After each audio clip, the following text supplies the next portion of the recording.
மதுவிலக்கு கொள்கையை தனது உயிர் மூச்சு கொள்கையாக கொண்டவர் காந்தியடிகள். புரட்சியாளர் அம்பேத்கர், தந்தை பெரியார் போன்ற பல தலைவர்கள் மதுவிலக்கு கொள்கையை உயர்த்தி பிடித்தார்கள், வலியுறுத்தினார்கள். காந்தியடிகள் அதை உயிர் மூச்சு கொள்கையாகவே அகிம்சையை எப்படி தனது முக்கியமான கொள்கைகளுள் ஒன்றாக அவர் முன்வைத்தாரோ அந்த வரிசையில் மதுவிலக்கு கொள்கையும் அவருடைய முதன்மையான கொள்கைகளுள் ஒன்று.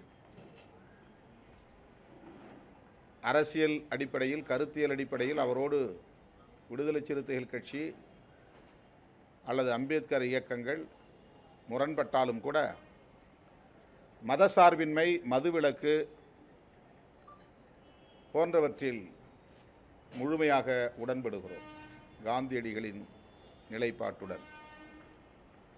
அந்த வகையில் அக்டோபர் 2 காந்தியடிகள் பிறந்த நாளில் விடுதலை சிறுத்தைகள் கட்சி லட்சக்கணக்கான மகளிரை திரட்டி மது மற்றும் போதைப்பொருள் ஒழிப்பு மாநாட்டை வலியுறுத்துகிறோம். அதில் முதன்மையான கோரிக்கை,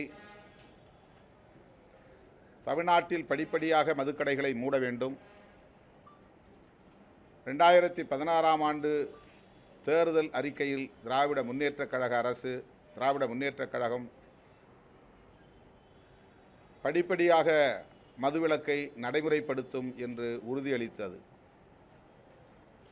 திமுகவுக்கும் மதுவிலக்கு கொள்கையிலே உடன்பாடு உண்டு, அதிமுகவுக்கும் உடன்பாடு உண்டு, இடதுசாரி கட்சிகளுக்கும் மதுவிலக்கு கொள்கையிலே உடன்பாடு உண்டு, விடுதலை சிறுத்தைகள் கட்சிக்கும் மதுவிலக்கு கொள்கையில்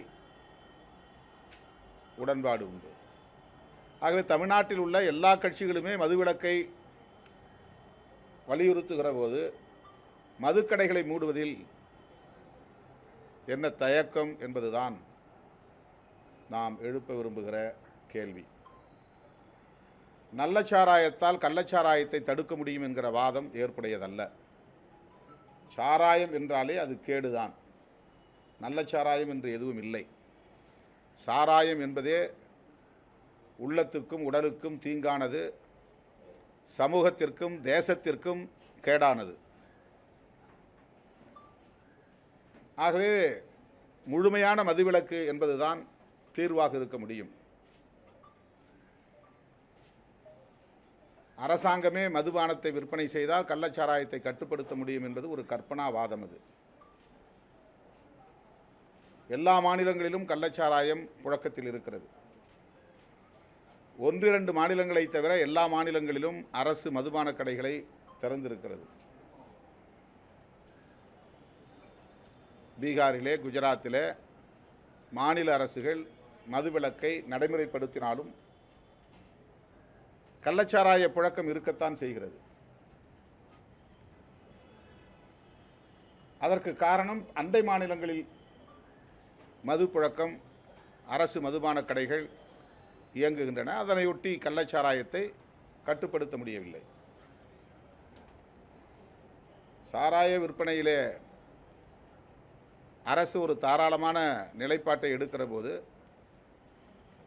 கள்ளச்சாராயத்தை கட்டுப்படுத்துவதற்கு அவர்களால் கவனம் செலுத்த முடிவதில்லை என்பதுதான் நடைமுறை உண்மையாக இருக்கிறது. எனவே நல்ல சாராயம், கள்ளச்சாராயம் என்கிற வாதமே கூடாது, முழு மதுவிலக்கு என்பதுதான் ஒரே தீர்வு என்பதை அனைத்து ஜனநாயக சக்திகளும் ஒருங்கிணைந்து குரல் கொடுக்க வேண்டிய தேவை இருக்கிறது.